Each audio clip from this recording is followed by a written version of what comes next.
live here. But you have to live with some kind of awareness, not kill everything or destroy everything or just take what you want. We know that all of you in this room have tremendous awareness, and you will grow that awareness.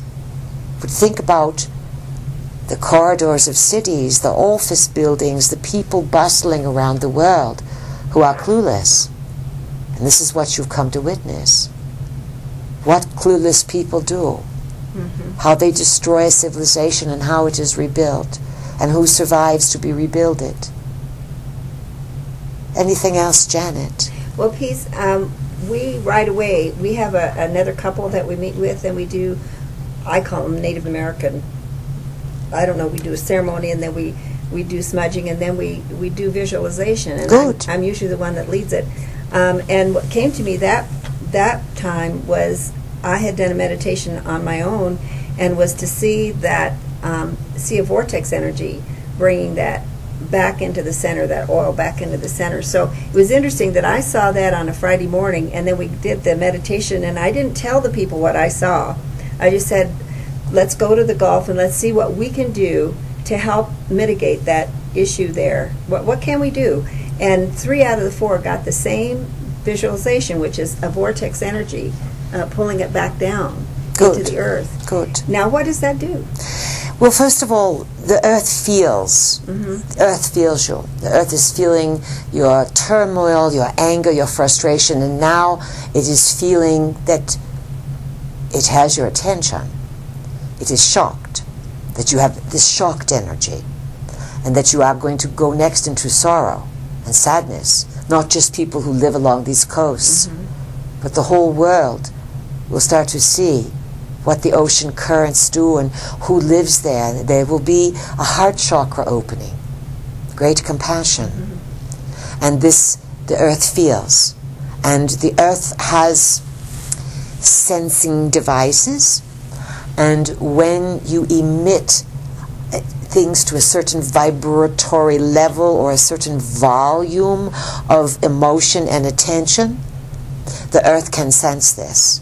So the earth is waiting for the consciousness of people to do something, to give their heart. Now, already millions have gone in their mind and put their energy in the Gulf there.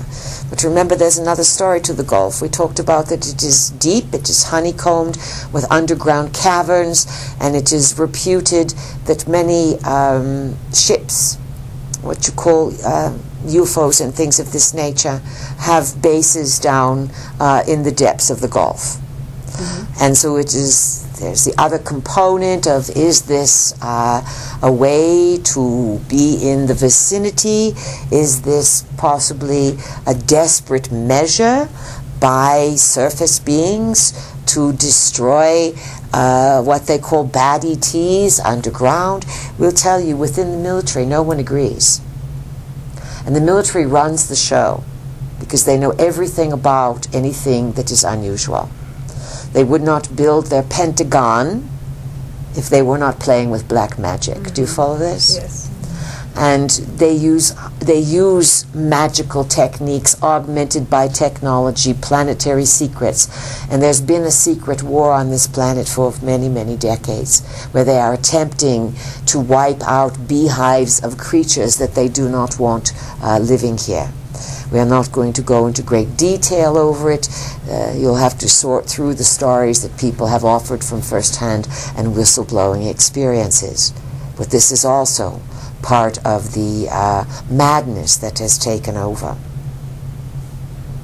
These things will be interpreted and experienced not the same by all people. Everyone can experience a mass event, but not all will get the same thing out of it. Who else has a question or comment? Pete, this is John Paul. John Paul, yes. I have a problem with being very much a loner my whole life on planet Earth, this life. Why have you chosen that? It may be because of the way I was raised. There was so much violence. But when I go off Earth, and when I'm on the ships, everybody there is so nice to me. It's so nice. And when I go into the earth, the people there are real nice. But when I'm on the surface of the earth, it's like almost like I'm not welcome. You yourself, John Paul, have created this dichotomy because of karma that has returned to you. You have withdrawn from life, and you do not trust people. And you must realize on a soul level that acts of violence perpetrated by yourself or others shatter the human psyche. You all sometimes come in to take on karma in a certain situation so that you really figure something out and so that you never ever do it again. It is easy to destroy someone's psyche. It is difficult to rebuild it. In this lifetime you have taken on the karma that has shattered and rocked and rolled you, and you have moved into Neptunian, Piscean, unhealthy escapism. Many people who have been sexually abused, traumatized, especially as children, war participants, they escape. They go out of the body. Beings are there, sometimes they are called angelic or whatever, extraterrestrials, and they literally do support you and take care of you. Sometimes going into the earth, these same energies, different energies, can support you. There are all kinds of energies out there that will help a traumatized person, just as there are all kinds of energies out there that will vampire and attach themselves and parasite a traumatized person. The trauma is a signal and a symbol for distrusting humanity. And in distrusting humanity, basically what you are saying that you cannot trust yourself. So your homework, your exercise would be to start to admit and affirm and condition yourself that you can trust yourself, that you are trustworthy to you, that you will not put you or your soul or your incarnations into peril again. And then you must take a risk and reach out to people. If you do not do this, you will find yourself in a similar lifetime over and over again asking the same questions. Why am I alone, or why am I separated? Because you have not loved and accepted yourself in its entirety. Everyone has a dark side and a light side. Ideally, when you recognize that you are capable of certain acts that you are not proud of, you learn to gain control, to gain mastery, so that you can be proud of who you are. So you must take a risk. Each of you, you must allow more love into your life. Every single one of you.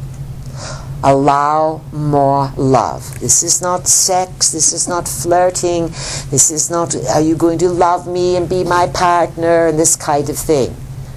Stop thinking from the groin.